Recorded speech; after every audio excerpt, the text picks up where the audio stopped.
Okay, just ready to pick it up a little bit? We're ready. You guys ready? We packed our gear into a small boat and hit the water with a group of researchers. It was a bumpy but short ride just a couple of miles off the coast to our destination.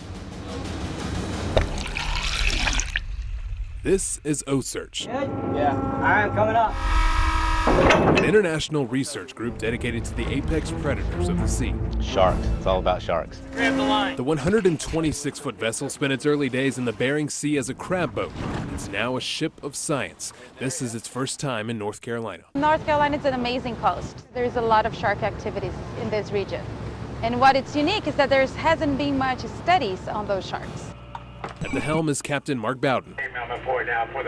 We're here looking for sand tiger sharks. The particular local science guys were doing this study on sand tigers, and they asked us for some help, and we were like, yep. Traveling the world, he hasn't stepped foot in his own front door in 15 months. There's 3 or 4 of us who live on board permanently, full-time. We've all got our bedrooms and bathrooms, got the galley down there, we've got a living room, and even though we're a long way from home, it's a pretty good life. I mean, have a look around, what's not to enjoy? Maneuvering inside the boat was a little tricky, but once we got our sea legs, it was time to meet the local researchers. Pull that buoy up. Meanwhile, the fishing team set out to look for sharks. We know these sharks have been here for a long time, but we don't know exactly why. And they're here year-round. So what is it that's bringing these animals? Why are they calling this area home? And we're trying to fit those puzzle pieces together. Hat Fatzinger runs the North Carolina Aquarium in Pine Knoll Shores. We're trying to create the best level of care for our animals in the aquariums. You know, we utilize these animals in our facilities, zoos and aquariums, as ambassadors for their species in the wild. Morphometric data, Each member of the science team has a different job and a different specialty. Spinal needles are 3.5 inches long. Yeah, this is an internal tag and it has battery life for about 10 years. This is an incredible opportunity. You know, very few times do you have a vessel large enough in the capabilities and capacities to carry multiple scientists to do a wide range of procedures and experiments on these animals. But in order to do the research, you have to catch a shark first, and that's what OCEARCH does best.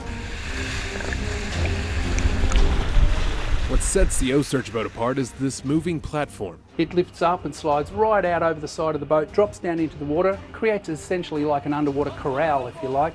We swim the shark into the corral, we can then lift the platform up, and it beaches the shark on the deck. I already looked in those now. What's that? Yeah, that's some sort of cyst. The team says they only keep the shark out of the water for about 15 minutes. Just enough time for the research crew to collect samples and tag the sharks with a GPS. All right, we can get our morphometrics right now. And then we just lower the platform back down, shark swims away.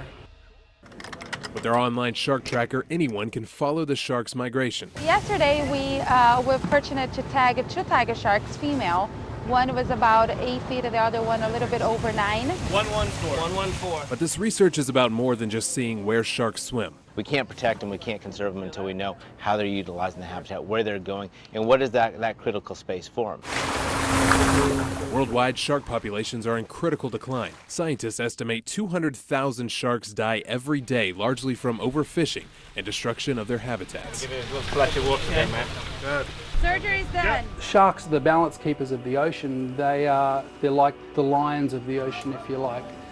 And without the sharks, the whole food chain just doesn't work how it should. Okay, let's go up. When you have an ocean full and abundant with sharks, the ecosystem is working, and it's working perfectly. Boom, he's clear. Get it, boy. Woo! Oh, he's pinging in already. As for our trip, this fast-moving storm pushed us back to the shore early. Heavy rain put shark fishing on pause. But for this team, their real work is never done. We're really just about changing the perception of how people see sharks to more of one of fascination and interest and wanting to protect them rather than being afraid and just wanting to kill them. Do your thing, Georgia. Up and over, there she goes. Good luck, old girl. Stay safe out there. Nice job, everybody. Nice job. Jonathan Rodriguez, CBS, North Carolina.